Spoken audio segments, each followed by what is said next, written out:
Welcome to our channel Vizag fellows. జై శ్రీరామ్. తండ్రి మాట జవదాటిని తనయుడిగా, సోదరులను అభిమానించిన అన్నగా, భార్య దూరమైన నిరంతరం ఆమె కోసం పరితపించే భర్తగా, ప్రజల సంక్షేమం కోసమే వారి మాటలకు విలువిచ్చిన రాజుగా, ఎక్కడా ధర్మం తప్పకుండా మనిషి అనేవాడు ఇలా జీవించాలని చూపించినవాడు శ్రీరాముడు. ధర్మానికి ప్రతీక శ్రీరామచంద్రుడు. అలాంటి శ్రీరాముడు పుట్టిన అయోధ్యలో తనకి గుడిని కట్టడం కోసం 500 సంవత్సరాల నిరీక్షణ పూర్తయింది. యావత్ భారతదేశం ఎదురు చూస్తున్న అయోధ్యలోని రామ మందిరంలో రామ్లల్ల విగ్రహ ప్రాణప్రతిష్ఠ మన దేశ ప్రజల ఎన్నో ఏళ్ల కల 2024 జనవరి 22న నెరవేరింది. అంగరంగ వైభవంగా కన్నుల పండుగగా అయోధ్య రామ మందిరం ప్రారంభోత్సవం జరిగింది. రామ్లల్ల విగ్రహం ప్రాణ ప్రతిష్టాపన జరిగింది. అయోధ్యలో రామ మందిరాన్ని సంప్రదాయ నగర శైలిలో నిర్మించారు. మందిరం పొడవు 380 అడుగులు, వెడల్పు 250 అడుగులు, ఎత్తు 161 అడుగులు. ఆలయంలో 3 అంతస్తులు ఉంటాయి. ఒక్కోటి 20 అడుగులు ఎత్తు ఉంటుంది. మొత్తం మీద 392 స్తంభాలు, 44 డోర్లు ఉంటాయి. కర్ణాటక రాష్ట్రానికి చెందిన అరుణ్ యోగిరాజ్ శ్రీరాముని విగ్రహాన్ని ఎంతో సుందరంగా తీర్చిదిద్దారు. అయోధ్య రామ మందిరంలో ప్రతిష్ఠించబడిన రామ్లల్ల విగ్రహం ఎత్తు సుమారు 4.24 అడుగుల ఎత్తు, 3 అడుగుల వెడల్పు ఉంటుంది. ఈ విగ్రహ బరువు దాదాపు 200 కిలోలు ఉంటుంది. శ్రీరాముడు కమల పువ్వుపై నిలబడి చిరునవ్వుతో దర్శనమిస్తున్నాడు. ఈ విగ్రహంలో రామ్లల్ల కళ్ళు కొంచెం పెద్దవిగా కనిపిస్తున్నాయి. విశేషం ఏమిటంటే విగ్రహం మొత్తం ఒక నల్ల రంగు రాయితో చెక్కబడింది. అయోధ్యలో లభించిన అసలైన పాత రాముని విగ్రహం 5 నుంచి 6 అంగుళాలు మాత్రమే ఉంటుంది. అందువల్ల దీనిని కొత్తగా ఏర్పాటు చేసిన విగ్రహానికి ముందుగానే దగ్గరలో ఏర్పాటు చేశారు. సంప్రదాయ నగర శైలిలో నిర్మించిన ఈ ఆలయ సౌందర్యం చూడండి.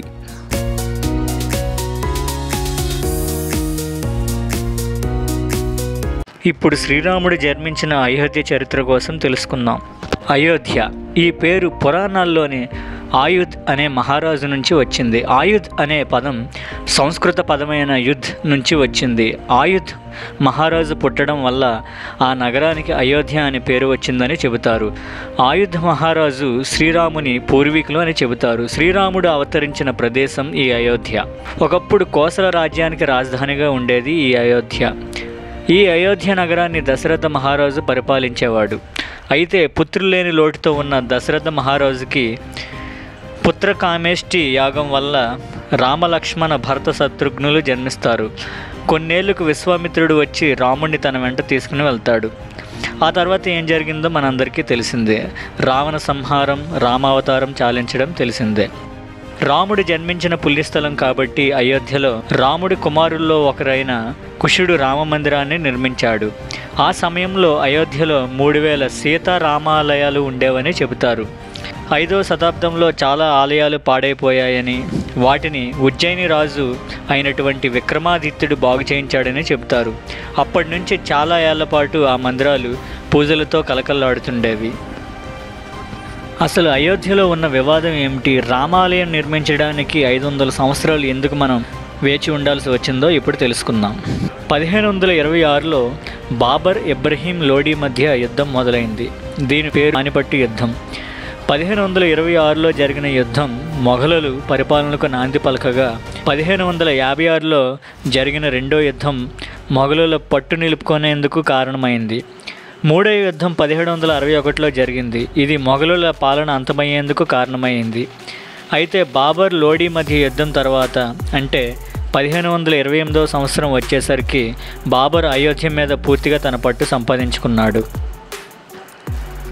1528వ సంవత్సరంలో అప్పటికే అయోధ్యలో ఉన్న మందిరాలను కూల్చమని తన కమాండర్ మీర్ బాఖీకి ఆదేశాలు ఇచ్చాడు బాబర్. దీంతో అయోధ్యలో చాలా మందిరాలను కూల్చాడు మీర్ బాఖీ. వాటిలో అయోధ్య రామ మందిరం కూడా ఒకటి. అయితే అయోధ్య రామ మందిరాన్ని కూల్చి బాబర్ పేరు మీదుగా మసీదు కట్టించాడు.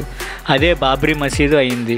ఒక అయోధ్యనే కాకుండా చుట్టుపక్కల ఉన్న ప్రాంతాలను కూడా బాబర్ తన అధికారంలోకి తెచ్చుకున్నాడు.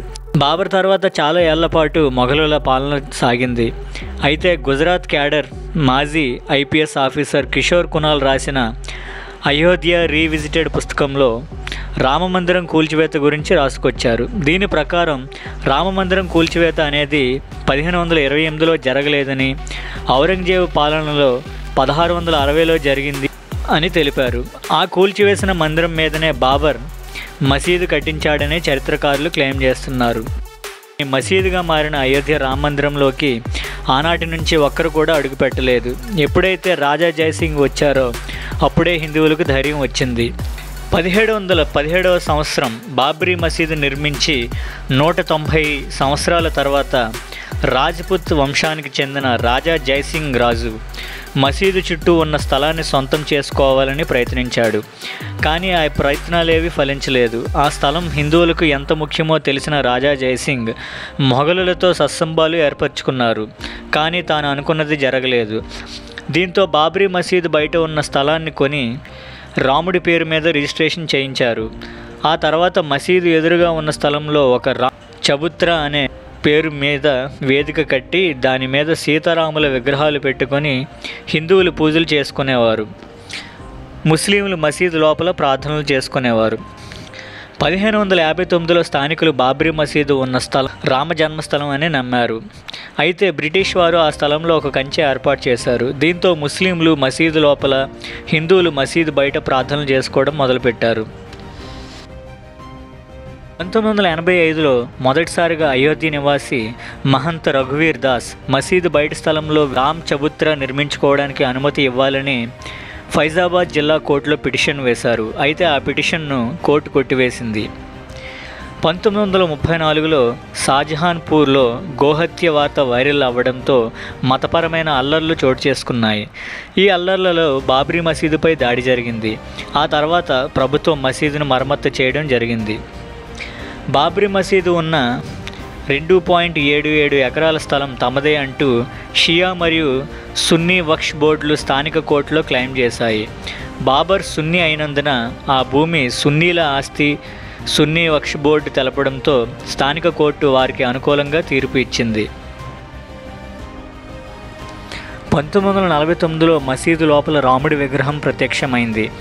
అయితే ఇది హిందూ మహాసభ కార్యకర్తలు చేసిన పని అని ముస్లింలు కోర్టులో సూట్ ఫైల్ చేశారు. అయితే రాముడు స్వయంభూగా వెలిశాడని, కాబట్టి ఆ స్థలం తమకే చెందుతుందని అప్పటి హిందువులు కౌంటర్ సూట్ ఫైల్ చేశారు. అప్పటి ప్రధాని దివంగత జవహర్లాల్ నెహ్రూ అయోధ్యను సందర్శించి పరిస్థితిని సమీక్షించాలి అనుకున్నారు. తనను తాను నాస్తికుడిగా ప్రకటించుకున్న నెహ్రూ మసీదు లోపల ఉన్న సీతారాముల విగ్రహాలను అక్కడి నుండి షిఫ్ట్ చేయాలని అప్పటి రాష్ట్ర ప్రభుత్వానికి సూచించిన నివేదికలు చెబుతున్నాయి. అయితే హిందూ ముస్లింల మధ్య పెద్ద అల్లర్లకు ఇది దారితీస్తుందనే ఉద్దేశంతో అప్పటి జిల్లా మెజిస్ట్రేట్ కేకే నాయర్ మసీదు లోపల ఉన్న విగ్రహాలను తొలగించేందుకు నిరాకరించారు. వివాదాస్పద స్థలంగా ప్రకటించి మసీద్ గేటుకి తాళం వేసింది. 1950లో హసీం అన్సారీ అనే వ్యక్తి మసీదు గేట్లు ఓపెన్ చేయాలని, నమాజ్ చేసుకునేందుకు అనుమతి ఇవ్వాలని ఫైజాబాద్ కోర్టులో తొలి పిటిషన్ వేశారు. 1984లో ఎల్కే అద్వానీ రామ జన్మస్థలంలో రామ మందిరం నిర్మించాలని ఒక ఉద్యమానికి తెరలేపారు. 1986లో 2.77 ఎకరాల భూములు ఉన్న రామ్ చబుత్రలో పూజలు చేసుకునేందుకు అనుమతి ఇవ్వాలని విశ్వ హిందూ పరిషత్ కోర్టులో పిటిషన్ వేసింది. కోర్టు అనుమతితో మసీదు గేట్లు తెరవబడ్డాయి. హిందువులు పూజలు చేసుకునేందుకు కోర్టు అనుమతి ఇచ్చింది. చాలా సంవత్సరాలు అనేక వాదనలు విచారణల అనంతరం సుప్రీంకోర్టు 2019 నవంబర్ 9న చారిత్రాత్మక తీర్పు వెలువరించింది. 2.77 ఎకరాల వివాదాస్పద స్థలం రామ్ లల్లాకి చెందుతుందని సుప్రీంకోర్టు తీర్పు ఇచ్చింది. కేంద్రం 3 నెలల్లో ఒక ట్రస్ట్ని ఏర్పాటు చేస్తే భూమిని వారికి అప్పచెప్పడం జరుగుతుందని తెలిపింది. సున్నీ వక్ఫ్ బోర్డుకి మసీదు నిర్మించుకోవడానికి అయోధ్యలో మరొక ప్రదేశంలో 5 ఎకరాల భూమిని ఇవ్వడం జరుగుతుందని సుప్రీంకోర్టు చారిత్రాత్మక తీర్పు ఇచ్చింది. సుప్రీంకోర్టు తీర్పుతో రామమందిర ట్రస్టుని ఏర్పాటు చేసింది. ఆగస్టు 5న అయోధ్య రామమందిర నిర్మాణానికి అధికారికంగా పునాది పడింది. జనవరి 22, 2024లో నెరవేరిన 500 ఏళ్ల నాటి హిందువుల కళ. జై Shri Ram. Thank you for watching. Please subscribe our channel.